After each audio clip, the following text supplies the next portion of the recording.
Good morning, everybody. Welcome to the morning show. We're broadcasting on Channel 9 and also on WJLP Newburyport FM 96.3. We're also live streaming on Newburyport Community Media's YouTube channel. That's at www.ncmhub.org. Just click on the YouTube icon. I'm your host, Mary Jacobsen, and I'm just delighted to welcome this morning's guest. Petra Slinkard is the Nancy B. Putnam Curator of Fashion and Textiles and Director of Curatorial Affairs at the Peabody Essex Museum in Salem. In addition to curating the Peabody Essex latest exhibition, Made It, the Women Who Revolutionized Fashion, which she's here to talk with us about today, she also oversees the museum's new Fashion and Design Gallery, which opened at Peabody Essex in September of 2019. So Petra, good morning, welcome, and thank you so much for visiting the morning show. So happy to have you here. Thank you, Mary. Good morning to you and good morning to everyone who's joined us. I'm so excited to be here. Me too. Well, let's get into Made It. Petra, the exhibition showcases 250 years of fashion and history. I'm curious to find out what made you decide that this was the year to launch this show at Peabody Essex. Thank you for that question. Yes, so I guess I should probably start at the beginning. We are always looking for exhibitions to bring to Salem and to bring to the Peabody Essex Museum. And prior to my work in Salem, I was working in Chicago at a social history museum, the Chicago History Museum. And we were already looking toward 2020 as an important date to mark in women's history. And that, of course, is the 100th anniversary of the ratification of the 19th Amendment. And while this is absolutely a very complicated milestone in women's history because it, of course, did not guarantee or grant all women the right to vote. It is nonetheless still a very important milestone, I think, in our history. And so I had then been thinking about doing a show dedicated to women fashion designers, but then my life uprooted. I moved to Salem. I started a new job, and I sort of put that idea to rest. That is until I had an opportunity to speak with my colleague at the Kunstmuseum in The Hague in the Netherlands. And she was planning, Madelief Hohe, she was planning an exhibition that she mounted in 2018 under a different title called Femme Fatales, Strong Women in Fashion. And so we put our heads together. I asked if she had ever traveled a show to the US before. And lo and behold, 2 years later, here we are. Now, I will say that we were originally going to open in May, but of course, because of the pandemic and all of the complications therein, we moved it to November. So it's been a very interesting ride, to say the least. But I think that, this was an important exhibition to do no matter what. But I think to be able to do it in 2020, gives it a little bit of extra meaning.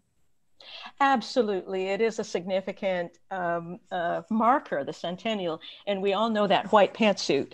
Yes, we do.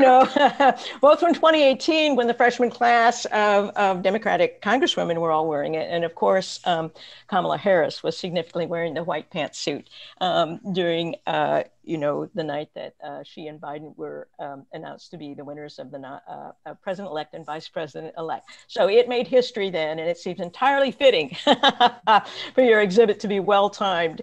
Well, let's talk about Made It, which is what you called it, because Made It, of course, has a double meaning, which I'm sure you're very much had in mind. It's got the literal meaning of having made something, designing and constructing garments in this case. But of course, it also has another meaning, that of breaking through barriers to arrive at a place of greater influence, power, and achievement. So I was hoping that you could talk about what you hope the exhibit will demonstrate about the contributions that women have made to the fashion industry that hadn't been as well known or recognized in the past. Absolutely. Well, first of all, thank you for picking up on that. Our marketing team will be very pleased because that was exactly our purpose in titling the show. Really at its core, in the most simplest terms, the exhibition's thesis aims to recognize, reveal, and celebrate the contributions that women have made to the fashion industry.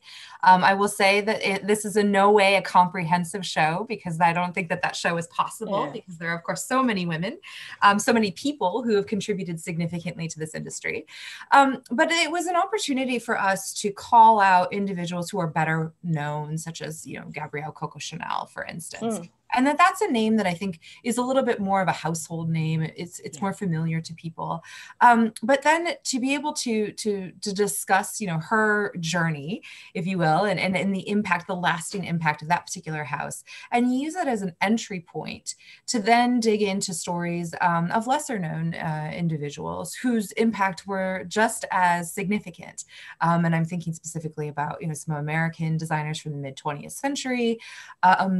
Or even emerging and evolving designers who maybe had a very who are still growing in their own ways. But we specifically look at fashion design proper, but we do hint at, and I'd love to be able to do several shows on this topic as well.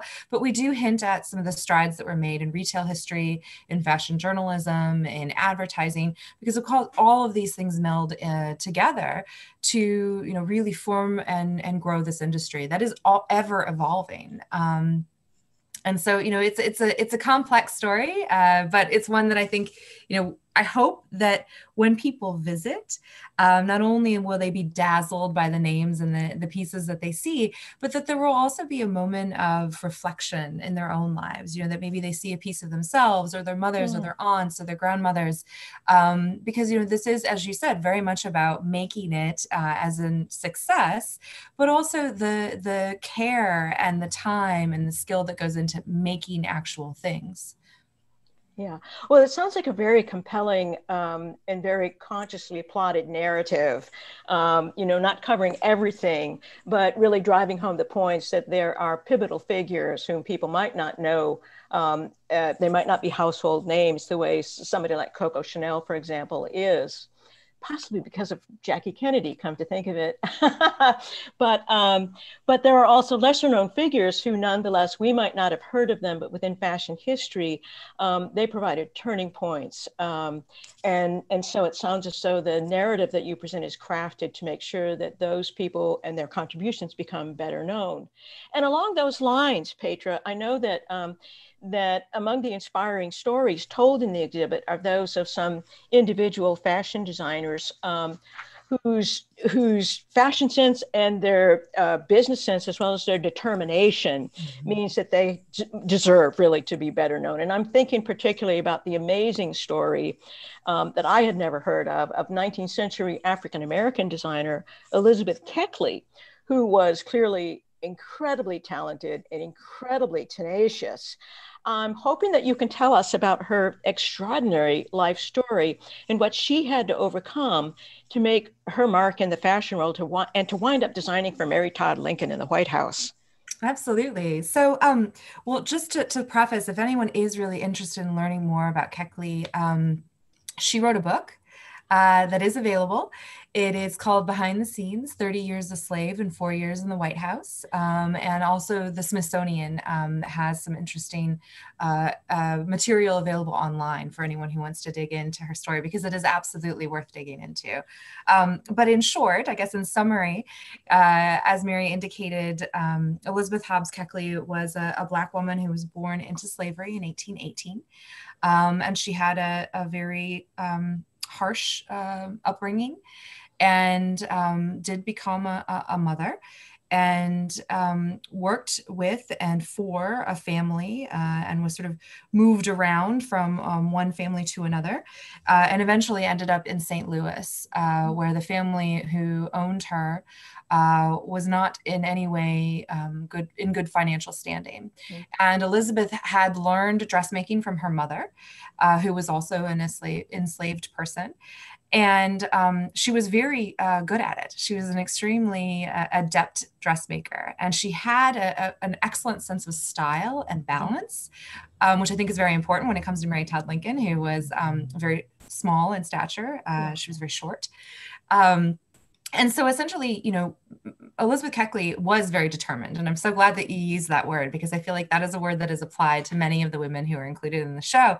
But not only did the family that owned Elizabeth Keckley rely on her dressmaking skills to keep them afloat, but she was able to commission additional jobs that provided her with extra income. Mm. And so essentially she went to her owner and said, I would like to purchase my freedom and that of my sons.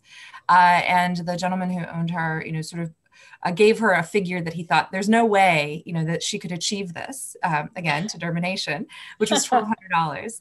And she also needed to receive a sort of a recommendation, if you will, by six white men. She was able to secure the recommendation of 5 white men and 1 white woman who was a customer of hers, who really vouched for her and did quite a bit to sort of catapult her. She raised the money.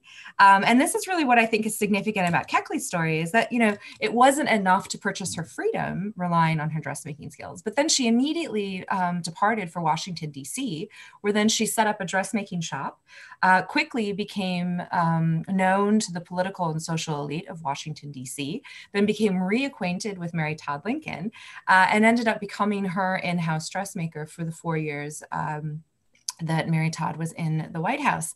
And so, and she became a confidant of Mary Todd Lincoln's.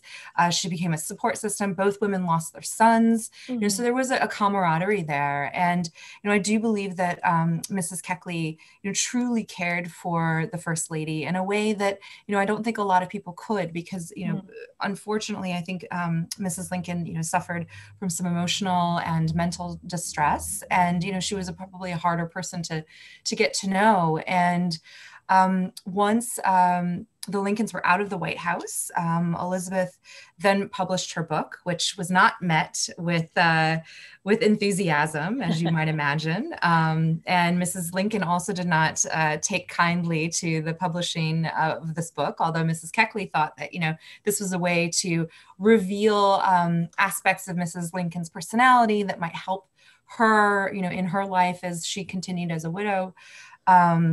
And eventually Mrs. Keckley moved to Ohio and became a dressmaking instructor for Wilberforce University, which of course is one of the first African-American universities in the United States. So, she had an amazing long life, and it's definitely a story worth telling.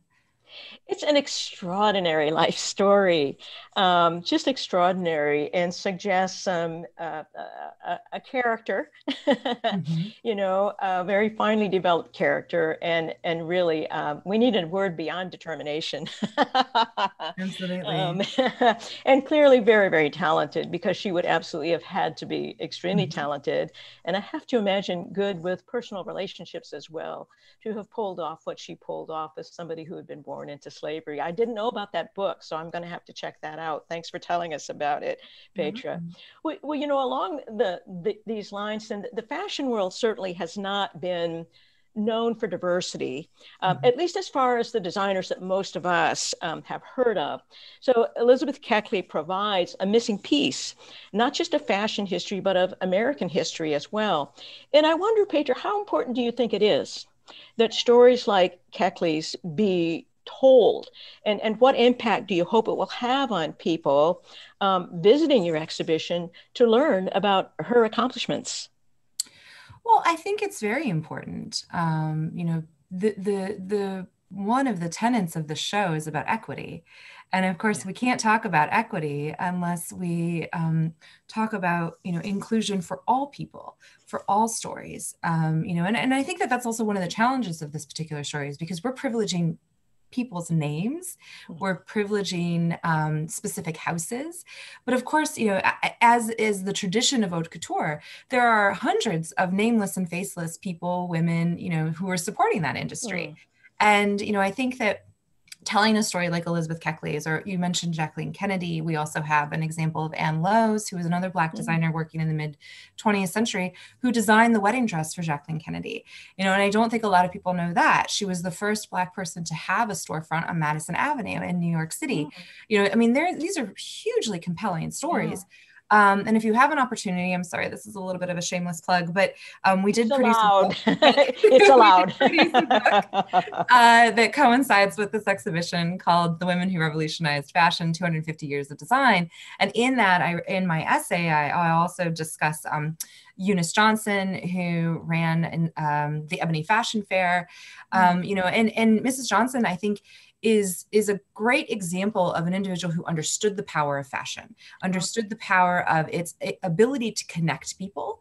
And so that was her purpose for producing these fashion shows was to go into primarily African-American communities and to provide those communities with an entree into, fashion on a global scale, and, to show and to inspire, that this too can be yours. And, and I think that that's what's the most important part of including stories like Lowe's and Keckley's.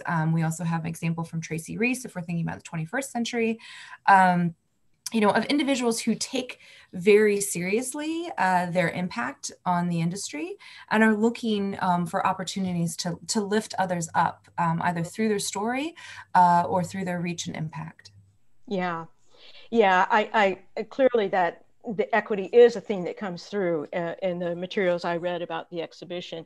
And I like the way you put it in terms of like expanding the reach of fashion and at many levels. That means both the reach of designers who might otherwise not be known to people, the reach of the clothes that they design to a broader audience, so that it becomes a much more globally inclusive endeavor.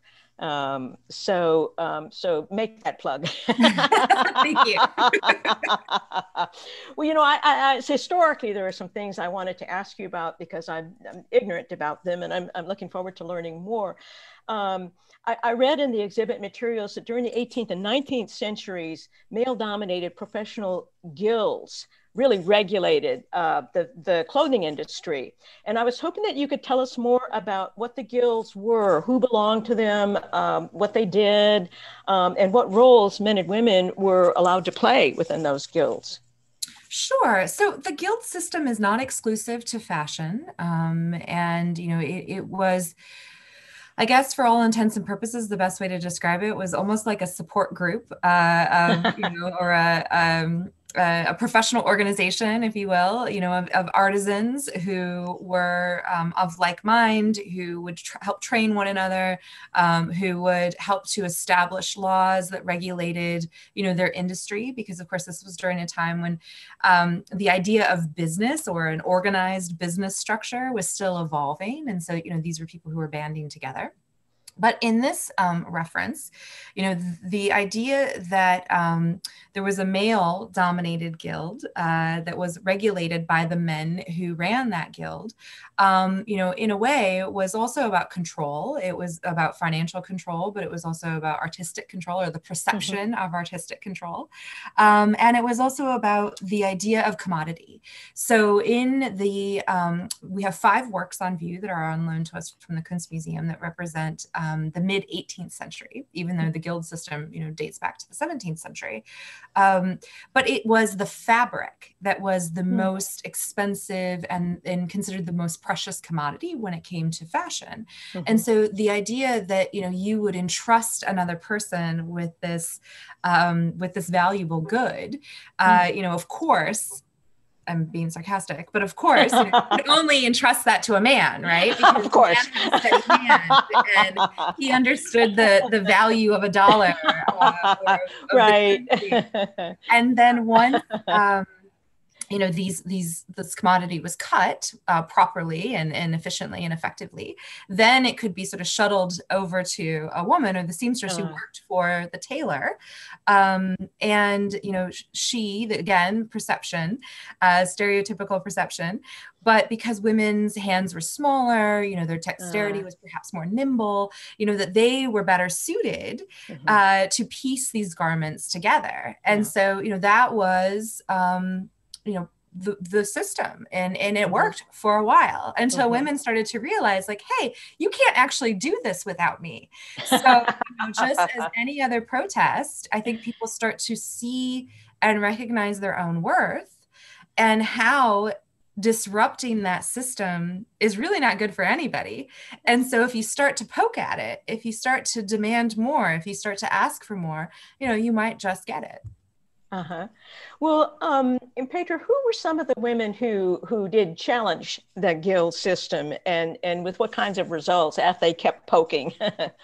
So, well, I can't say for certainty any specific name, and this is a one of those instances where, again, we're looking back through history and we're looking at the collective narrative. But I can say that, when people think of this particular time period, I think that the most famous person that they think of is Marie Antoinette. And a woman who worked closely with Marie Antoinette was Rose Breton. And Rose was basically a merchant of ribbons and findings. And that was another niche that women were able to carve out for themselves, is that if they weren't actually the designers or the tailors, they could be the merchants or the stylists of how you would finish a garment. So all of those frills and bows and feathers and the way that you would, style a person from head to toe was left to these merchants. And Rose was an exceptional self-promoter. She became very close with Marie Antoinette. And so this vision that we have of Marie Antoinette with, her large pannier skirts and the huge hairstyle, that was a trend that was set by she and Rose that then, essentially it was adopted by courts across Europe.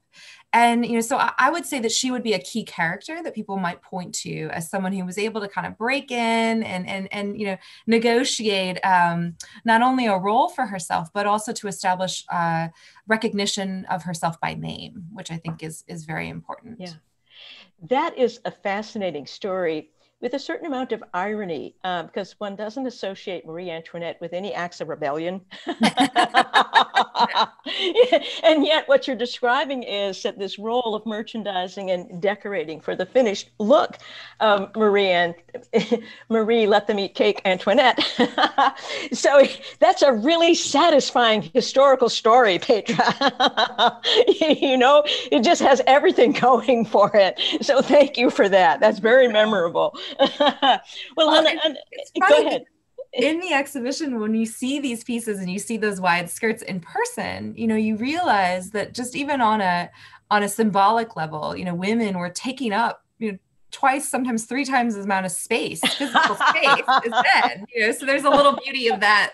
Poetic justice in that too. Yeah, it is, but that's kind of double-edged too, because taking up that much space, but then it must have been really hard to move. Right. So space and mobility, two different things. Anyway, what a great story. Thank you for that.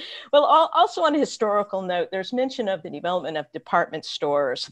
So we're moving ahead in history from Marie Antoinette, but department stores started being developed in the late 19th and early 20th centuries. And I was hoping that you could tell us a little bit more about the impact that department stores had on the fashion world, and particularly what kind of effects they may have had in creating opportunities or new kinds of clothing for women customers. Absolutely. So again, when we look at women's history and we look at the way in which women began to enter the workforce, there's a term that's applied. There's actually a great book by the same title, which is Women Adrift. And the idea with this title is that this represented a generation of women who in the late 19th century, as the Industrial Revolution was chugging along, were leaving their homes for the first time and entering the workforce. But of course, as women, there were only a handful of jobs that were considered appropriate. And, working in retail was one of them. But primarily women, again, were relegated to the floor. So that's where you get this notion of the shop girl.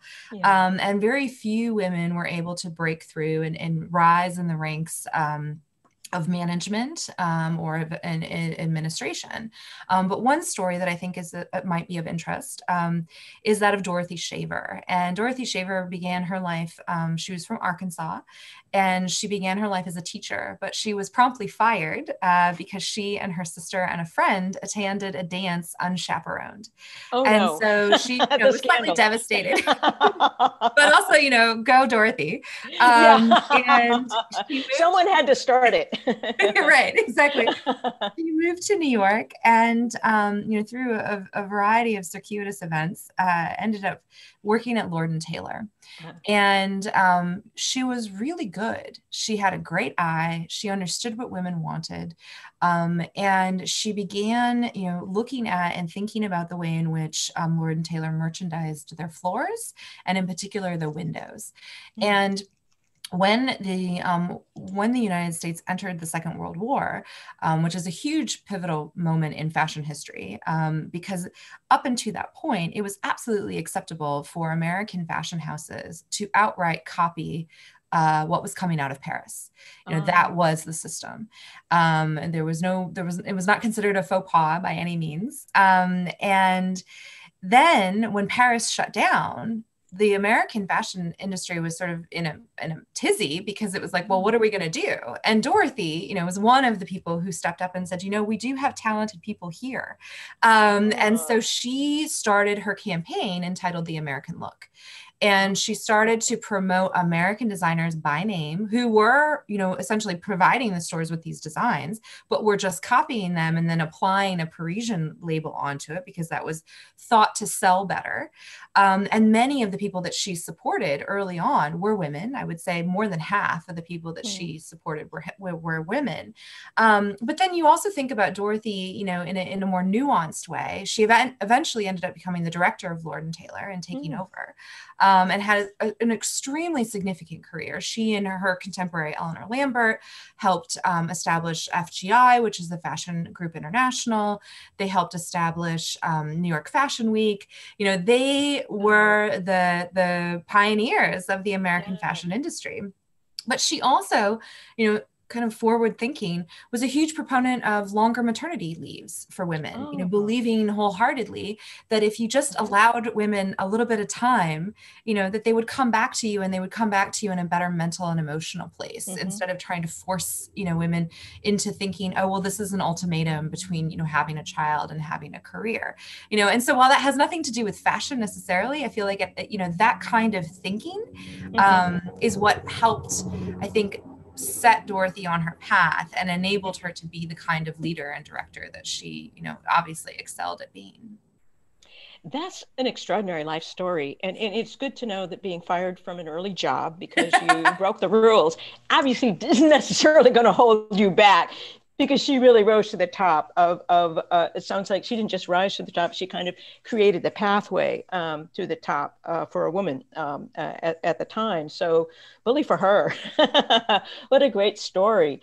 And you're talking about her having an impact on changing attitudes toward maternity leave, or creating the idea of maternity leave, brings me to the next question I wanted to ask you, because one of the striking phrases that I read in the exhibit materials was something that you wrote. You said that there's a stereotype of fashion as being, quote, solely about consumption and presentation. It can be written off as frivolous. But you've set out in this exhibit to balance that stereotype or that impression with other aspects of fashion as, and I'm quoting you here, advancing political causes and deeply impacting the global economy and ecology. So I was hoping that you could fill that in a bit more for us with some examples, perhaps, of how you see fashion acting as a positive catalyst for change in these domains. Absolutely. So you're right. That's a lot to cover in one statement. But what I think I'll start with is directing people toward actually one of the final sections in the exhibition, and that is one that we've titled "Designing for Change," and that is divided into two sections. One is called "Talking Back," and the other is called "Moving Forward." And one of the designers that's featured is Catherine Hamnett, who's the British designer who's probably best known for meeting Margaret Thatcher wearing a t-shirt that in huge letters says 58% don't want Pershing. And that was a very covert move. It has definitely gone down in fashion history as not only quite adventurous and brave, I think, but also, to take something as ubiquitous as a t-shirt, which, I think touches almost everyone's wardrobe in one way or another. Yeah. And for her to reclaim that canvas, if you will, and to use it as an opportunity to broadcast a point of view, that to me is part of that, that idea of that political activism. We see it again in a more contemporary version with a designer who's from Mexico named Carla Fernandez, who created a jumpsuit for wear in the Women's March. and it is titled "Fashion as Resistance," and emblazoned in huge letters. It was hand painted by a Mexican sign painter, artisan that she works with, and it says, "Yes, I dream of a better world. Should I not?" And so again, I think to Catherine Hamnett's point, you can't not read a T-shirt. Yes, it's true. So while you may be silent, it's true. It's a great example of how what we choose to put on our bodies is very deliberate. And it can be quite powerful. You mentioned the white pantsuit. I mean, you don't have to say a word. You just show up in a white pantsuit, and people understand what the implication is. And I think that's where we start to dig into those most subtle natures. And then as far as the global economy and ecology, the fashion industry is no doubt one of the biggest producers of waste. It has a massive environmental impact. And I think that, a lot of designers and consumers and retailers, are greatly aware of this. And, it's kind of, it's almost paralyzing, because it's, where do you go? How do you move forward and still produce clothing that is creative and interesting and desirable, but while taking into consideration, these global ramifications. And so we have designers like Tracy Reese, who I mentioned, who just started a new collection called Hope for Flowers, which is being produced in Detroit and is sustainable in nature. She really started to think about her trajectory in the fashion industry and wanted to think about how she could do better. We have Natalie Channon for Alabama Channon, who had worked in New York and Europe for many years before returning to her hometown, which is in Florence, Alabama. And speaking of T-shirts, it had also been the hub of T-shirt making in the United States, which then in the 90s had collapsed. And so here she was returning to her hometown, not realizing what she was coming home to. And that was, a depressed labor force, a closed factory, and a ton of cotton T-shirts that had just been sort of left by the wayside. And so she decided that she was going to do something about it. And through her company, Alabama Channon, she has set up a system of creating fashion, relying on the talent of these individuals who are home sewers. So she's sort of outsourcing the finishing of her garments, which are using a reverse applique, and creating, extraordinary, beautiful pieces that are not inexpensive. But she's the first to say that there's a reason that there is this expense attached to it. And that's because I want to pay people a real living wage. So again, acknowledging that we can't have it both ways. And that's part of the conversation. Yeah, those are wonderful examples, and it is inspiring to hear about the different kind of innovative ways that the fashion world is dealing with issues of sustainability and innovation, and also equity in terms of pay. So those are great examples. I wanted to talk to you about Chromat because I'd never heard of them before, even though I'm a regular Project Runway watcher. It's a sportswear line with a message of inclusivity, and I suggest everybody go to Chromat's website because it's an experience. The clothes are extraordinarily vibrant, just these saturated colors in combination. And as soon as you visit their website on the homepage, just from the verse models you see, you'll know that you're in a different kind of fashion world. So tell us about this designer and the Chromat kind of purpose or mission, and how are they viewed by the fashion world? So I'm happy that you were attracted to Chromat. The museum was fortunate to purchase 2 of her swimsuits for the museum's collection, and I'm excited to have them as a part of our collection. So Becca Macharan-Tran is the designer for Chromat, although she'd be the first to say that, it takes a team of people, that, she's not the only person leading that charge. But Becca actually studied architecture. And I think as you really start to look at the works, you start to see that architectural influence, which is not, totally uncommon in the fashion industry. But from the get-go, the company has now been, I think, incorporated now for over 10 years, because I think she just celebrated her 10-year, the company just celebrated their 10-year anniversary.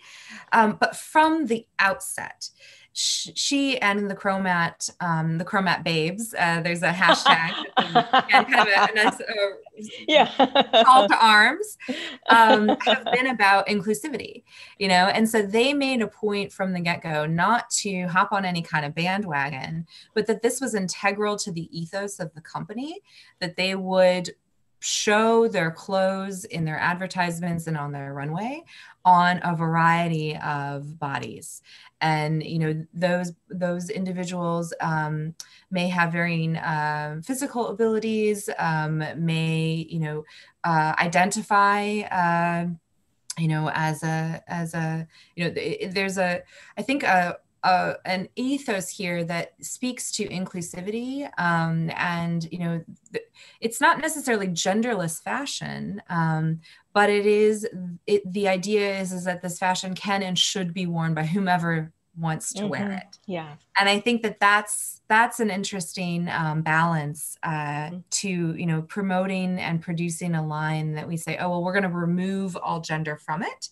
And rather, this is not about necessarily removing gender, but it's about supporting and promoting people and their ability to choose for themselves. Yeah. And I think that that's what makes Chromat special. And as regard to how the fashion industry has viewed Chromat, I think it's very positive. I definitely, I would say that, it's adventurous clothing. It may not be for everyone, but I think it also runs the gamut. I mean, there are some pieces that are very boundary pushing, and then there are other pieces that are a little bit more subtle. And I think that that's, again, part of the ethos, that part of, acceptance and inclusion. But the shows are quite fun. If you have an opportunity, look up a Chromat show on YouTube.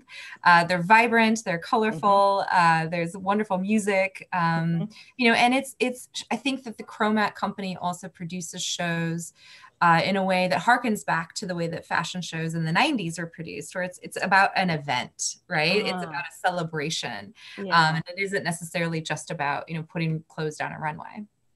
Yeah.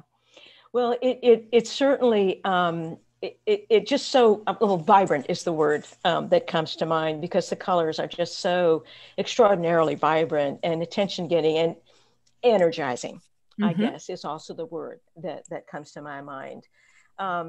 Well, Petra, shifting gears a little bit, because equity is an important theme in the exhibit, and I'm curious to find out, do you believe that the fashion world today has achieved gender equality, or is close to achieving it, both in terms of who runs it, the women that it aims to design for, and I guess also, given what we've been saying about Chromat, the types of women's bodies that it promotes as fashionable? Yes and no. I think that, and this is a subjective question, because I think, people have varying opinions. I think as far as starting to come to terms with different body shapes, if you go into a Target, for instance, you're starting to see mannequins of varying body shapes. I think, Nike has started to produce lines and promote advertisements using people of varying body shapes. So I do think that we're slowly starting to inch towards greater acceptance and backing away from this cookie cutter idea of what the ideal body shape is, because it's unrealistic. And, it certainly, I think it causes a lot of roadblocks for a lot of people. And, for an industry that is about, trying to clothe the world, I think it's important for us to start to rethink, who is the world, who are we? And as far as, equity in regard to gender balance is concerned, I think we still have, again, a ways to go. But I do think that women are starting to really break in. For instance, we opened the show with a ensemble by Christian Dior, which is part of the first collection that the Italian designer Marie Grazzi-Cherry designed as the first female head of house. Now, Christian Dior has been around for over 70 years. It is a house that is, known for its take on femininity. And yet for 70 years, it was run by men. Yeah. And now we have a woman who is running that house. Givenchy is another example. Now she has since stepped down, but Claire Waite Keller was also the first woman to be appointed to run the House of Givenchy. So I do think we're starting to sort of see these women take a greater, have a seat at the table, if you will. But, I was also thinking the other day, someone and I were talking about Apple and, the new CEO of Apple, and they said, oh, well, she's the Burberry lady. And, and this is an executive who, essentially reshaped and elevated Burberry in a way that now she is a hot commodity, literally, because she, is known for being able to transform these companies. And I think part of it, again, is this idea of, there's a humanistic factor here. And I think this, again, goes back to politics. Women have been dismissed in politics for so long because, we're too emotional, or we couldn't handle it, or we can't make decisions under pressure. And I don't believe that that's true. I think that, we approach decision-making in a maybe different way. And there's not a right or wrong there, but it is an alternative. And so we've got a ways to go, but I think we are making some headway. Absolutely. Yeah. And that, from Burberry to Apple, I mean, that's also a trailblazer. Absolutely. More power to her. Those are great examples. Well, I wondered, Petra, there is another frontier, I think, for fashion. You've started talking about embracing different body types, and I haven't been to a Target for a while. I'm going to have to go and check out the mannequins.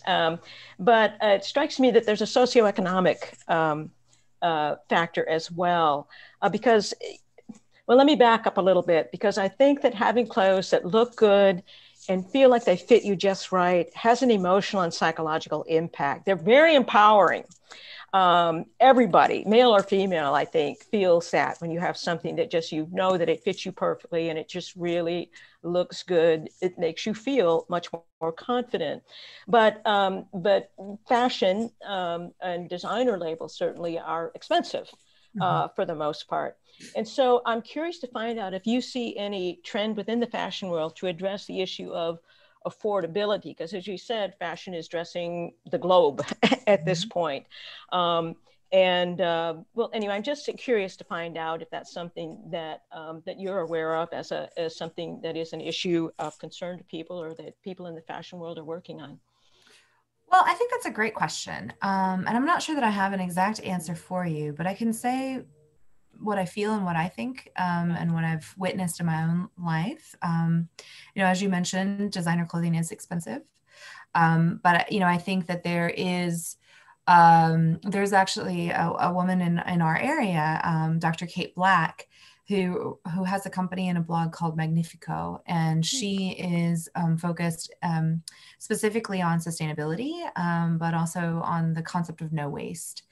And, so there is one school of thought that is, if you invest in these pieces, which was the whole, notion of haute couture to begin with, is that they're so extremely well made. If you kept your figure and you kept the pieces well, that they would last you forever. And so, you don't really need that many of them, because there is a time and a place to be wearing these items. And if they're staples, then you can accessorize and sort of, make them your own. Then there's another school of thought where you have people who are focused entirely on secondhand. The secondhand market has exploded. And thinking about, female entrepreneurs, if you're active on social media, I would say Instagram is the marketplace for secondhand dealers of vintage accessories and clothing. But also thinking about, we have the Salem Flea in Salem, but the Brooklyn Flea. The idea of the flea market. So I think there's been a level of like sort of a cool factor has been reapplied to that kind of shopping. Whereas before, perhaps it was viewed for a small period of time as something that you might not publicize because you were buying secondhand, and that had certain indications or implications about your socioeconomic standpoint. And now again, people are reclaiming that and using it sort of as a badge of honor, right? Like you have to dig, you have to work to get this piece. Yeah. It's vintage. Yes. Which has a whole different connotation to it. Right. So. And then I think, you know, there's another segment of the market, which is sort of this made to order, where, you know, yes, it's a little bit more expensive, but again, it's being created for you, but in a way that is, you know, using materials that are much more durable. So again, you know, washable. I mean, so I think people are starting to figure out how to address a varied market. And you know, I mean, for instance, like a Chroma bathing suit is expensive, but it's not thousands of dollars, you know, I mean, it's maybe $200, $150. I mean, so again, if you went into a department store, you would certainly see a swimsuit on a rack that is, you know, comparable in price. And, you know, there are a variety of factors as to how those prices are established. You know, but the same could be said about sunglasses. I think, you know, the sunglasses as an example of you could pay $800 for a pair of sunglasses. Pay $250 for a pair of sunglasses. You know, they function the same. So you have to sort of figure out where your range is. Right. Yes. You know, as with many things, there's no upper limit to what you can pay for sunglasses or many other things, but there are also perfectly good products at very reasonable prices. So, well, that's very interesting. Thank you for that. So now I have a kind of a personal question for you. And that's, what are the fashion developments that you personally have been most pleased or excited by?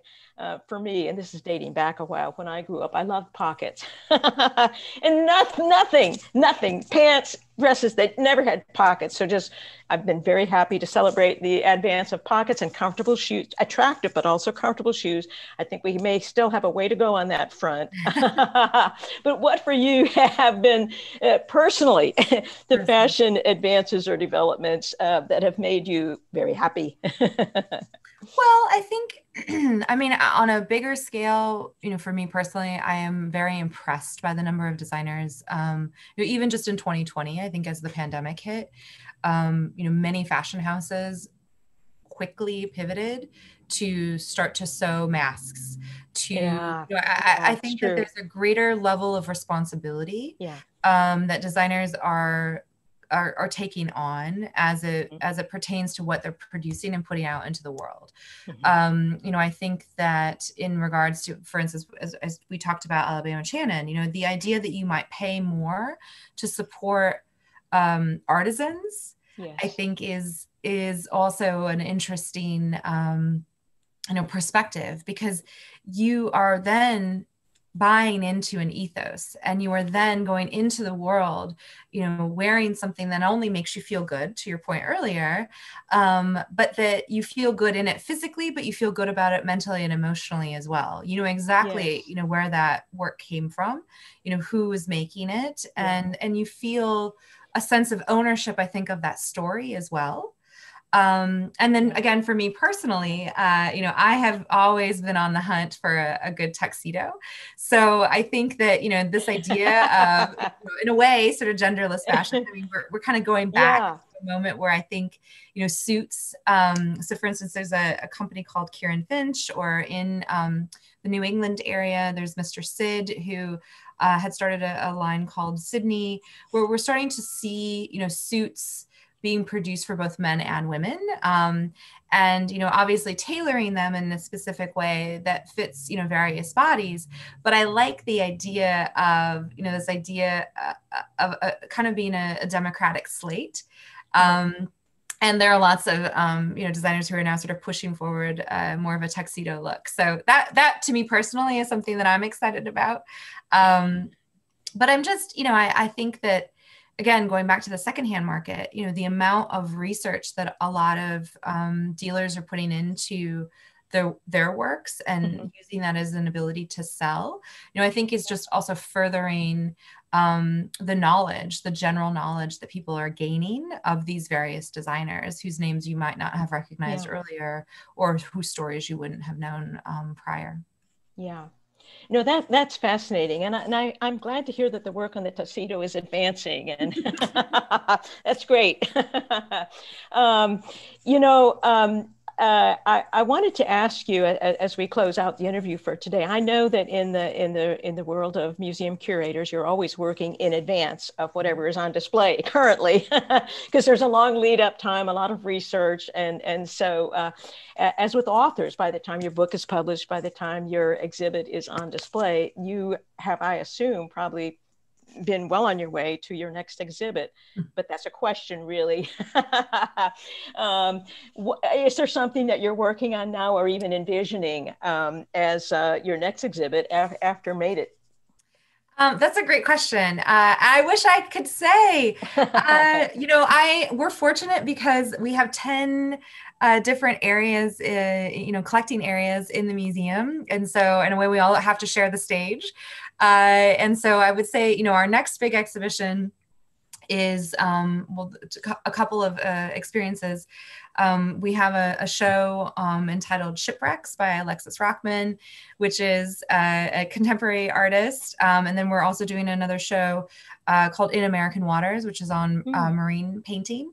But, if you haven't visited the Peabody Essex Museum, please do. But if you have, then you know that we have a massive building and we have lots of permanent galleries as well. And so my immediate focus will reshift to working with my colleague Paula Richter on our fashion and design gallery, because about 55% of that gallery is fashion and textiles. And so they have to rotate on an annual basis.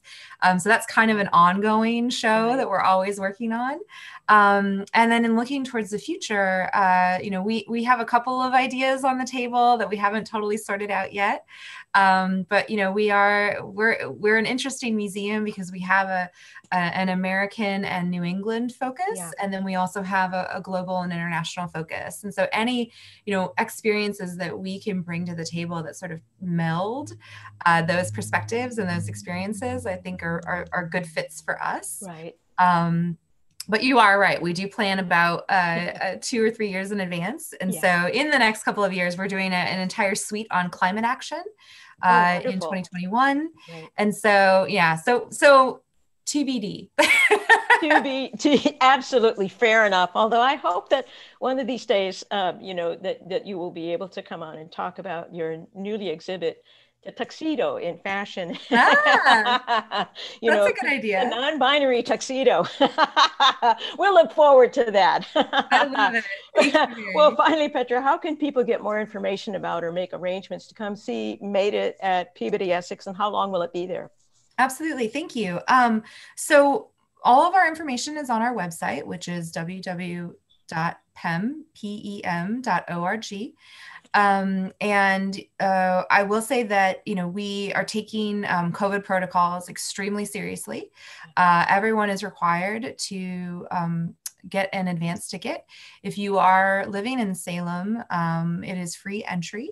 But there are a variety of discounts and other, leveled tickets if you're a member or otherwise. If you are coming in from out of state, we do require that you bring a negative COVID test with you. And we are open currently from Thursday through Sunday.